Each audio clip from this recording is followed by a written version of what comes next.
Assalamualaikum warahmatullahi wabarakatuh ya. Ketemu kembali dengan saya di channel Pangeran Surya Putung. Gimana kabarnya teman-teman sehat? Mudah-mudahan selalu diberi kesehatan, dilancarkan semuanya teman-teman ya. Oke, saya akan melanjutkan ya tentang alamat-alamat yang diperoleh atau yang didapat oleh Satrio Piningit ya.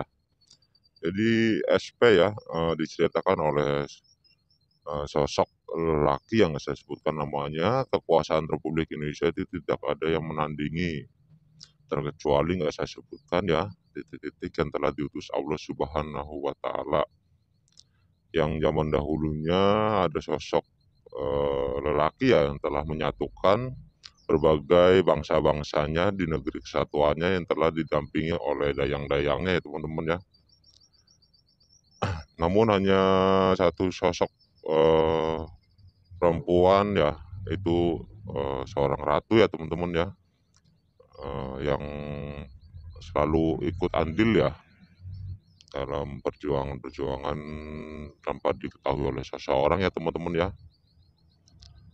Beliau selalu sigap ya, selalu sigap, dan juga SP bertemu dengan sosok lelaki ya teman-teman ya, seorang raja titik-titik ya, menggambarkan tentang hewan seruni alam.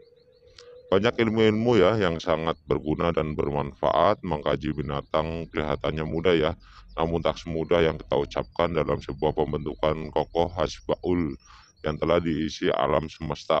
Tak mudah untuk kita berkomunikasi sebab kita berbeda jenis ya.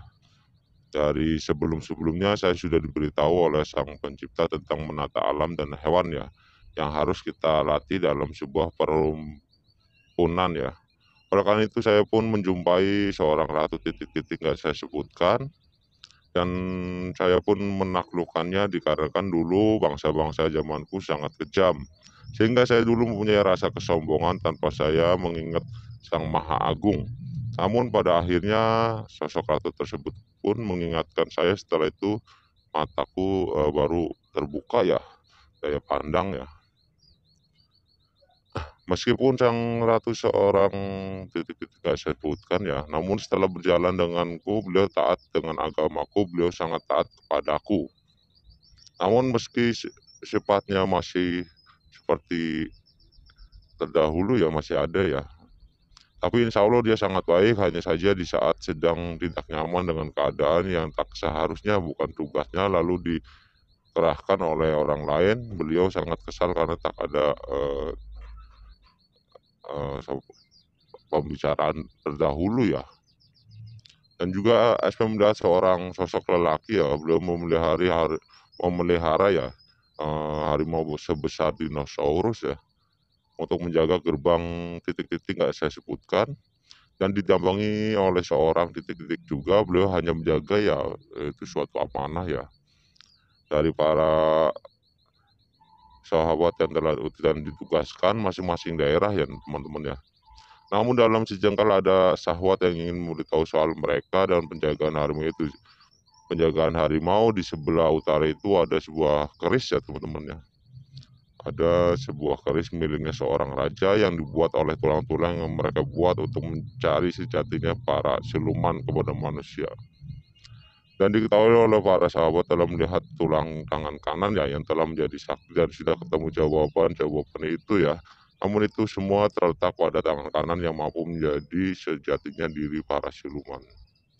Dan juga saya melihat ya tangga ya, seperti tangga ya, tapi kaca ya teman-teman ya, di dasarannya kaca. Saya melihat tangga kaca di dasaran laut, namun tangga tersebut mempunyai tahapan-tahapan ya untuk melangkah ya. Entah itu untuk apa, SP kurang tahu ya teman-teman ya.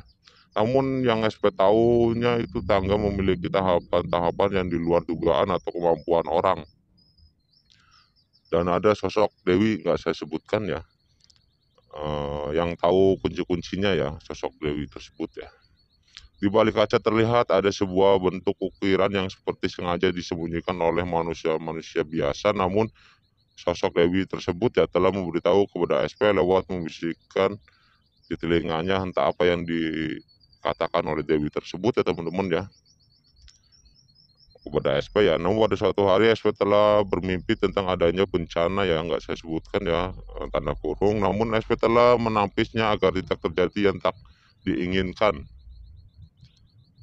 Setelah bermimpi, SP baru paham apa yang dibisikkan oleh Dewi tersebut, dan pada akhirnya SP bergerak lewat pasang-pasang alam semesta untuk mendayungkan dunia agar tidak kaku dengan keadaan alam tersebut, supaya dapat melenturkan alam ini agar alam ini kembali ceria ya.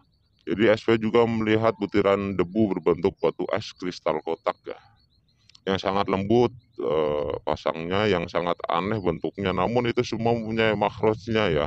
Menurut SP itu aneh ya, namun nyata. Kata SP berkata ke seorang syekh ya, titik-titik kayak saya sebutkan, saya merasakan itu alam lagi mulai menampakkan sesuatu yang aneh kepada saya, kata SP ya. Tentang adanya alam yang memberitahukan ke SP ya. Jujur saya heran apa maksud-maksud tersebut, sehingga alam itu ingin menyampaikan sesuatu tapi lewat gerakan-gerakan yang saya nggak tahu maknanya tersebut ya. Saya bisa tahu pun dengan keadaan spontan yang seharusnya saya nggak tahu harus tahu. Sebenarnya ini bukan pemaksaan, namun langkah-langkahnya harus saya tahu. Itu sebabnya lah aku harus tahu dan harus bisa ya, kata SP ya. Dia berbicara kepada seorang syekh ya. Dan juga SP dilihatkan laut dan ombaknya yang besar ya, naik ke darat ya teman-teman ya, yang sudah dipagar beton ya. Dan ada anak kecil perempuan, dia lari ke rumah dan balik lagi ke laut ya. Dia membawa bambu hijau ya, 3 buah ya, 3 buah.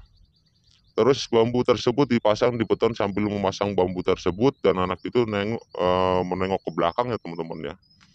Ada sosok seorang ratu ya, nggak saya sebutkan ya, titik-titik. Ada sosok seorang ratu dan naga hijau ya. Mereka tersenyum dengan anak itu, dan sosok ratu berkata ke anak tersebut ya, cukup satu aja bambunya anak manis, katanya. Ditancapkan ke beton tersebut. Dan ratu itu mendekat ke anak kecil tersebut, diberi arah-arahan ya. Di arah-arahan tentang yang anak kecil lakukan tadi ya teman-teman ya. Dan sosok perempuan tersebut bertanya, siapa yang mengajarimu anak manis? Anak kecil menjawab, entah, saya refleks ya, kata anak kecil itu. Apakah saya salah? Dan kata sosok perempuan itu, tidak salah, katanya. Tidak salah, itu bagus, katanya. Nanti saya ajarkan tentang pelajaran-pelajaran yang kamu tahu ya. Hari ini kamu ganti baju dulu, kata sosok perempuan tersebut ya kepada anak kecil ya. Ganti pakai yang kuning boleh, katanya, yang merah boleh. Nanti panggil saja saya ya, anak manis. Cukup mengetuk air 3 kali. Insya Allah saya langsung hadir. Itu kata sosok perempuan tersebut ya. Nggak tahu akan mendapatkan suatu wejangan-wejangan apa ya. Jadi ada anak kecil itu refleks ya. Dia melihat ada gelombang naik gede, besar ya, ke daratan. Di situ ada beton. Dan dia refleks mengambil 3 bambu ya. Dia menancapkan dekat beton tersebut ya. Nggak tahu maksudnya atau buat apa ya teman-teman ya, kita kaji lagi, kita dalemin lagi ya. Jadi daya pandang spiritual seseorang nggak sama ya teman-teman ya. Kita ambil yang baik-baiknya, kita buang yang buruknya ya. Anggap aja sebagai dongeng, kita bisa dipercaya 100%. Jadi kita ambil yang positif, kita buang yang negatif ya teman-teman ya. Oke, segitu aja dulu ya, nanti kita lanjutkan ke bagian-bagian selanjutnya ya. Oke, assalamualaikum warahmatullahi wabarakatuh.